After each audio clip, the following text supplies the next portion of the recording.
run before, lost in the primary. He thought about running last time, and then he stepped back, and he's doing it again. Right. I don't know John. I have tremendous respect for everything he's accomplished. But at this time, I have no plans to reach out to him. We'll wait till he makes a decision. If he decides to run, we'll talk. If he doesn't decide to run, maybe he'll talk to me, maybe he won't. That's what primaries are for, right? Exactly. He also owns WABC. Yes, he does. And a lot of people come on Casper TV show, Giuliani show, the boys, Sid and Bernie. Are you interested in doing that kind of? We've already actually started that. Not with WABC, because obviously they're waiting to see what John does. But we've been on the Lynn Berman show on 7 I've been interviewed by Homer Dane on WCBS 880. We've done a Daily News interview. We were in the Daily News a couple of months ago. We did a whole article on myself. Newsmax? Newsmax, I've been on 3 times interviewed. So we've gotten out there. We've gotten media coverage. As far as WABC, like I said, he owns the station, so I don't think he's going to put me on there until he makes a decision, makes the right decision, and decides to support me. Then we'll talk. We have a question in the back. Rudy, we have a question in the back. Okay. Sir, you. Me? You got your hand up. Yeah. My one question, actually, it's more of a statement because first off, I just want to say that last night my dad was telling me some old stories of your uncle, and we're big time Yankee fans. So thank you for his service and thank you for your service too. Thank you very much. Thank you. The one thing I will say is that you got a little bit of a problem with what's going on with these historical monuments. Yes. And I personally believe that you're going to need to look for, in the city education department, you may want to look for a chancellor that's going to instill the idea of we need to hire teachers that are very much determined to teach history as it is and not try to distort it. Yes. So I just wanted to make that recommendation. If you want to get good teachers, you may want to put that in your platform. That absolutely starts with the chancellor's office. Yep. This chancellor is nothing more than Bill de Blasio's pet. That's all he is. And he's pushing Bill de Blasio's socialist agenda on our children. On our children. So I can guarantee you he will be gone the first minute I take over the land. Good. So he should probably start cleaning out his desk now. We're going to put a chancellor in there that cares about our children. Who cares about our history, the American history. Whether it's good or bad history, it's our history. Yeah. And we can't erase it, and we're not going to erase it. And we're going to put a chancellor in there who's about our children. Like I said before, it's about our children growing academically and socially. And it starts in the chancellor's office. The teachers, unfortunately, I've spoken to many teachers. They're in a difficult position because this agenda is getting shoved down their throats. They're being told, this is what you have to teach. We're going to change that. I guarantee that. Where Vice President has a question. Bill? Yeah, I have a question. Have you reached out, or are you thinking of reaching out to Fox News? We have reached out to Fox News. We've reached out to NBC. We've reached out to all the major media outlets. We've been told they will talk to us after the presidential election. So, a couple more weeks. Yeah, all the eyes and all the fundraising and all the media, it's all about the presidential election, obviously. But right after that, then I think we're going to start getting a lot more. Good, thank you. I'm sorry, you had a question? Yeah, full disclosure, I grew up in a Mets home. Okay, you can still talk. You know, I have a sign outside. Did you see it on my porch? I did. It says Yankee fans. I saw it. Met fans by appointment only. Well, you're welcome. No, full disclosure, I am not a member of any party, haven't been for about 10 years. And another full disclosure, I'm a single issue voter, and that goes along the lines of parental rights. And I saw that you bravely posted something on your Facebook page about testing, COVID testing in the schools. Yes. I thought that was a very brave step that you made. I want to know how you feel about the mayor and the chancellor declaring that the COVID vaccine would be mandatory for all New York City public school children. How you feel about the idea of children being able to be vaccinated or to get care, to get certain types of like transgender medication and counseling without parental consent? Nothing should be done to our children without parental consent. Absolutely nothing. There should be no COVID testing. There should be nothing done to our children, whether it be administering medicine or vaccines or putting their hands up. Nothing gets done without parental consent. Amen. How do you feel about mandatory COVID vaccines to attend school? I'm not for mandatory vaccines. Absolutely not. Absolutely not. That's a parent's decision. Well, I walked miles to get Elizabeth Glass on the Democratic ballot, Okay, June 23rd. I will walk miles in these shoes for you. thank you, thank you. Well, I have school-age children, nobody is touching my children. Without my Especially consent. these people. Yeah, they like to experiment, don't Yes, they? they're not experimenting with our kids. Yeah, we're not a Don't petri do dish. it, No. that's right. Absolutely not. They're not gonna push their agendas or push their vaccine, nothing. That's not gonna happen to our children. They are our children. Okay, even when they're in school, they're our children and they're our responsibility. And we entrust our children's safety, their health, and their well-being to this school system, and they're failing us. They're failing us miserably. And that's gotta change. It starts with the chancellor's office, but we really have to make sure, and as parents, do not consent to anything. Just my opinion, you do what you want. I wouldn't consent to anything at this point. They don't have our trust. I don't trust this administration, this chancellor's office, with my children's safety or health or well-being. Absolutely. So no. They tested like, I forget, at least 80 kids without parental I heard that, consent. yes, I yes. mean, I heard that. in one school. I heard that. And if that is true, and I've heard the same thing, I would be on the phone with an attorney within 5 seconds. How about indoctrinating our children through LPT gate movements? Should they teach that in school? Yeah, that's what they're doing. Yeah, I know they're teaching in school. You can touch on that, since it is part of life and it is part of the city. You can touch on that. You can teach children that there are people with, that are different, or just have different genders, whatever it may be. I don't like the fact that they shove it down their throat. Well, they shoving them down and said that your parents have no choice. Your parents don't have a choice. Parents are going to get a choice. Okay? Yes. You tell them that they're a boy or a girl. Oh, if you're going to talk about, yes, deciding what gender they are, yes, the school system, they can absolutely not get involved in that. Absolutely not. That is the parents' responsibility, solely the parents' responsibility, and no one else can tell them different. So, I know they're shoving it down our kids' throats. I know they're trying to teach them that this way is wrong and this way is right. Well, that's up to the parents. That's up to the home, that's what they learn in the home, and that should be the only thing that matters. And again, that starts with the chancellor's office. Yeah, but they're saying that the parents are wrong. Well, And no, that they're right. They're not, That's they're not right, and that's the reason we're gonna kick them out of office next November. Amen. We got plenty. We got plenty. Today, come and get your stickers. That's right. Save me some, George. Yes. So, I have a question, I definitely do. So I left the city in 1997 because of educational problems. But I will tell you that every time that somebody in Suffolk, we used to come to New York just to hang out at our restaurants, walk Central Park, enjoy the city.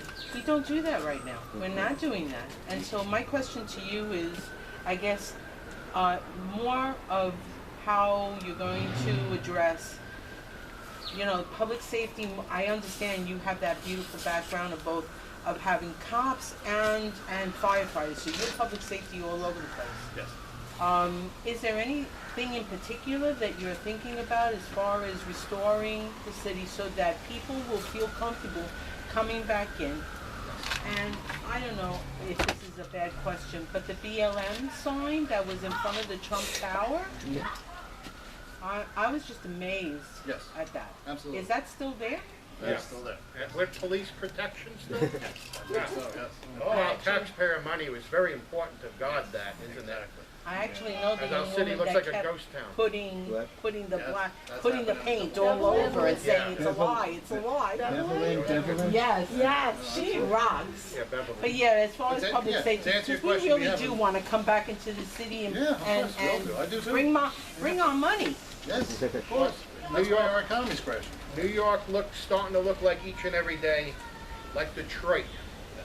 We are becoming Detroit. Our real estate market in the commercial business is crashing because why? Everyone learned how to work remotely, right? Everyone's working remotely now. What's the point of these big office buildings, right? Right. Why do maybe you got a small little office in Brooklyn somewhere, but these big towers are going to be vacant. Like you look in downtown Detroit, you have these big skyscrapers, there, they're all vacant. That's what we're becoming. Look at our restaurants, they're failing. In Brooklyn alone, you have new corners, right off of Fort Hamilton Parkway and 70-something Street. Right, I forget which avenue that is, 1 Avenue off. Been there since 1936. 84 years, gone. Century 21, gone. Staple of Bay Ridge since 1961, gone. They have 13 locations in the city. Lord and Taylor, I believe, right? 200-year-old company, gone. We're collapsing because of what these shutdowns have done. These shutdowns are destroying our city. It's destroying our businesses. And we need common sense leaders like Bill here to bring us back to sanity. It's disgusting what is happening to our city, and with the riots and just a total breakdown of society here. And we're seeing this each and every day here, and we feel like we're a ship with the rudder going in a different, we're just going in circles. And we need to stop this. We need to get out. We're angry, right? We're all angry here, yes? Yeah. So we got to make sure we put in leaders that will fight for us, like Bill here. We need to fight for our rights, because our rights are being taken away from us each and every day. So we need to stop that. Tanya, you have a question? Oh, yeah, I'm also beginning to see like New York City is looking like Skid Row in LA. Yeah. Right, and Oh, in that takes you back to your question in the back about how we're going to address public safety. So we'll tie it all in together. We have a comprehensive plan for how to restore public safety in New York City. It starts with quality of life. Our quality of life is dwindling here in New York City. The streets are dirty. There's homeless people on every block in Manhattan right now. There's garbage. The city just looks, we're headed towards Detroit. So it starts with quality of life. And what Mayor Giuliani did, and what we're going to build up, is the broken windows theory of policing. Those of you who aren't familiar with that, is if you address low-level offenses, it stops the more violent crimes from taking place. Because if you ignore the low-level offenses, such as graffiti, public intoxication, public lewdness, fare evasion, anything like that, if you ignore it, it's a gateway to more violent crimes. That's right. And that's played out right in front of our eyes under the de Blasio administration. Because as soon as he took office, he started ignoring that and telling the police not to enforce these low-level offenses. Marijuana, fare evasion, all of those. He ignored it. And what happened? We're as violent now as we were 20, 30 years ago. Violent crime has skyrocketed. Shootings have skyrocketed. Homicides have skyrocketed. We don't feel safe in our streets because we started ignoring the low-level offenses. And if they get caught and they go to jail, he lets them out the next day. Right, of course. Well, our justice system, Revolving door, the no bail, it's killed us. It's killed us. We have a question in the back there. Can I ask a question? Well, hold on, George. One more question, then you. Crazy question. I'm like, my mind is going. When they say bail reform, is that really going to stop? Because the way that things are going on in the news media, people are asking questions. When we go out to our families, or do we go looking behind us, or we look in front of us? What's the problem here? Why are they letting people out like these Democrats? Right. Okay, Well, we're trying to run them out, not run them in. Right, of Okay, course. the way it's going, it's circling, but it doesn't have no stop. Right. And when they say bail reform, like you got Miss, what do you call it, Nicole? She is outrageous. She is definitely got this solid. You got Bruno. You got people are real. Today I wanted to go to the other one, but this was important to me because of my family, Mr. Glenn. But going out there and looking, because I'm trying to go and take out the Democrats. Sorry to embarrass myself, but it's real. My father was in assembly years ago. Okay. And I'm trying to come out and show people there is somebody out there that's responsible and willing to step up. Yes. And take whatever people are having and feeling away from them, and they take it on, instead of letting people like see and vote. What are you voting for? If you think you're really gonna vote, are you thinking what you want to vote for and who you want to vote for? It's what you're seeing, hearing, and putting into order. Because every time you hear somebody talk, it's like you don't know where if it's real or not real. Right. Are you willing to step up to your name and what you're saying? Right. Like you, Yeah. and like just meeting you today, and Mr. Glenn's, what he says about the background you have. It doesn't matter who you are and what you are, what you're willing to stand up to I agree. and stop it, take it away, and move forward and let people realize that, whoa, there is something, we're going to go right behind that. What do we need this for? Right. This is going to take us with the, it's still going with the stimulus checks. Everything is going against us, not I know. for us. Exactly. New people should stay, forward, break the barriers, and let people come forward instead of letting people from the past take over again, like Congress. Yeah. Same thing. City Council. It doesn't matter what it is, but my father, let him rest in peace, he put things first before himself. He let his family realize, like, I don't mind losing sleep. I'll take every hit. Doesn't matter what weather, what conditions, whatever it is. Something has to be done. Just remind everyone who your father was again? Mr. Howard Lasher. Oh, okay. He was state assembly, and then he went for city council. He was the first Orthodox in history for surrogate judge. But unfortunately, in '07, I had to lose my dad the wrong way. But I'm going to try to make sure that I have rights now. I know my father was a Democrat, but now that Republicans are more focused and more challenged than the Democrats. The Democrats don't see, they just do. But when you see a Republican, he changes it. And he knows the light is there, he has to break that light and make it shine instead of letting the Democrats take over the light Right. of what Basically, our city's become muck. Yes. George, you had a Okay, question of public safety concern. I walk just outside for a few minutes, and the first thing I notice, up on Glenn's house, a 5G network, Okay. okay? This is dangerous. You might as well be next to a microwave oven when this is turned on. Okay? This is in front of your house. Well, I can't. Public safety. Oh boy, I guess I'm right. Maybe that explains a lot about me, right? What was your excuse There's before? issues like that. Yeah, With the go city? up street, Oh, I you'll believe see it, I believe it. They're all over Brooklyn, they're all over Manhattan. So far, not in Staten Island. George, I think you're in front of the camera.